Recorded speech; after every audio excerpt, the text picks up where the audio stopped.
Humans are proud of a lot of things, from particle accelerators to poetry to Pokemon. All of them made possible because of something humans value extremely highly: intelligence. We think of intelligence as a trait like height or strength, but when we try to define it, things get fuzzy. In a nutshell, intelligence is a mechanism to solve problems, especially the problem of staying alive, which involves finding food and shelter, fighting sexual competitors, or fleeing from predators. Intelligence is not a single thing. It includes the ability to gather knowledge, to learn, be creative, form strategies, or engage in critical thinking. It manifests itself in a huge variety of behaviors, from hardwired or instinct-like reactions to different degrees of learning to some sort of awareness. But not all scientists agree where it begins or what even should count as intelligence. To make this even more complicated, intelligence is also connected to consciousness, since awareness is helpful for problem solving. But we're exploring consciousness in other videos, so today we'll leave it aside. Okay, intelligence isn't exactly clear-cut, so maybe we can think of it as more like a flexible set of skills, a toolbox. Basic tools. The most basic tools in the intelligence toolbox are the ability to gather information, to save it, and to use it to learn. Information about the world is gathered through senses such as vision, sound, smell, touch, or taste, and helps us navigate and react to the external world appropriately. But living things also need to keep track of the state of their own bodies, monitoring things like hunger and fatigue. Information is the basis of action for all living things, and without it, you're at the mercy of your surroundings, unable to react appropriately or flexibly. Information is much more powerful if we can keep and save it. So the second tool is memory. Memory is the ability to save and recall information so a living being doesn't have to start from scratch every time it perceives something relevant. Memories can be about events, places, and associations, but also behaviors like hunting or foraging methods. Some of these, like flying, have to be repeated over and over until they're mastered. This is what we call learning, the process of putting together a sequence of thoughts or actions. Basically a string of repeatable behaviors that can be varied and adapted. These three tools enable seemingly stupid creatures to act in surprisingly intelligent ways. The acellular slime mold, which is basically just a single huge slimy cell, shows behavior similar to an animal with a simple brain. When put in a maze with food at one end, the slime mold explores its surroundings and marks its path with slime trails, sort of smearing memories on the ground. As it continues exploring, it avoids the marked pathways and finds its way to the food. Instead of blindly getting stuck in dead ends, the slime mold adapts its behavior to save time and effort. This behavior is hardwired, and scientists can't agree if that's intelligent, although it does give the slime mold a certain advantage. Bees are an example of more adaptive smart behavior. Scientists trained bumblebees to move a colored ball into a goalpost for a sugar reward. Not only were the bees very skillful at this behavior, which isn't natural to them, they got more efficient over time. When several balls were available, bees chose the ball that lay closest to the goal, even if it was a different color than the ball they were trained with. For more challenging problems, we need even more flexibility. Fancier tools. Building on the basic tools, more complex animals have a wider range of problems they can solve. They can memorize all kinds of associations, connections, and mechanical tricks. We'll call this tool the Library of Knowledge. Take raccoons.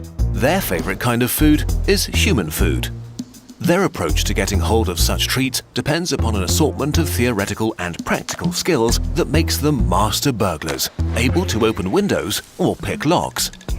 In a study, raccoons were given boxes secured with different kinds of locks, like latches, bolts, plugs, or push bars. They needed less than 10 attempts to figure out how to open each box, even when different locks were put together into increasingly difficult combinations that had to be solved in the right order and with different amounts of strength. A year later, the raccoons still remembered how to open the boxes and were as fast as when they had first solved the puzzle.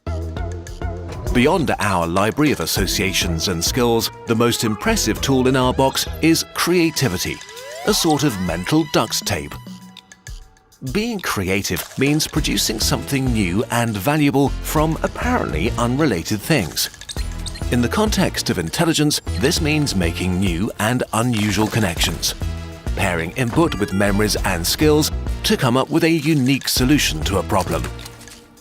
In another raccoon study, researchers showed the animals that by dropping pebbles into a water tank, they could raise the water level enough to reach a marshmallow floating at the top.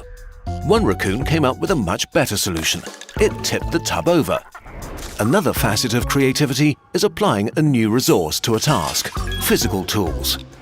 Like primates that use sticks to fish for termites in trees, or some octopuses which assemble collected coconut shells around themselves as a sort of portable armor to hide from enemies.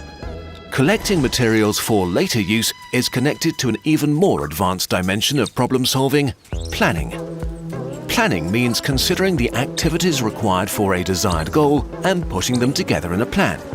When unforeseen circumstances and new possibilities present themselves, they need to be assessed according to whether they match the plan or not. An example of this intelligent behavior is hoarding food to eat it later. This is an instinctive behavior in squirrels. But even though hiding food comes instinctively to them, they still need to use advanced thinking skills to make the best decisions. Squirrels examine every nut and weigh the time and effort it would take to hide it against the benefits they would get from each one. Damaged or low-fat nuts are eaten right away, while nuts that still need to ripen go on the stockpile. Squirrels also pretend to bury nuts when they feel watched.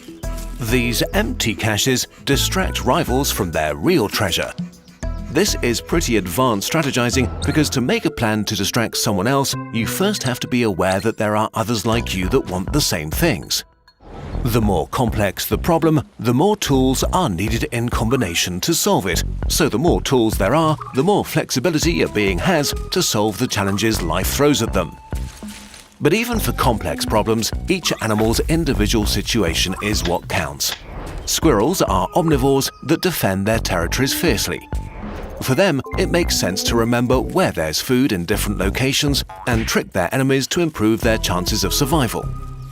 Sheep don't have any such refined tricks up their sleeve, but they don't need to. They are grazers and live in flocks. The skills relevant to them are social. They recognize and remember many different sheep and even humans for years. A completely different skill. Evolving and retaining a complex set of mental abilities they might never use would be a waste of resources for them. Humans went the opposite way and invested in an unusually diverse intelligence toolkit. While this was helpful, by accident we added another set of tools on top: culture. No single person could ever build a space rocket or particle accelerator.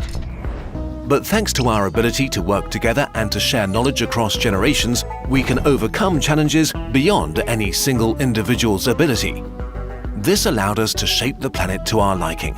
We also created new problems in the process: Sudoku, tax forms, string theory, but also rapid climate change and antibiotic resistance. To solve these, we'll need to look past short-term survival and think about the distant future. We have the toolbox. We just need to use it.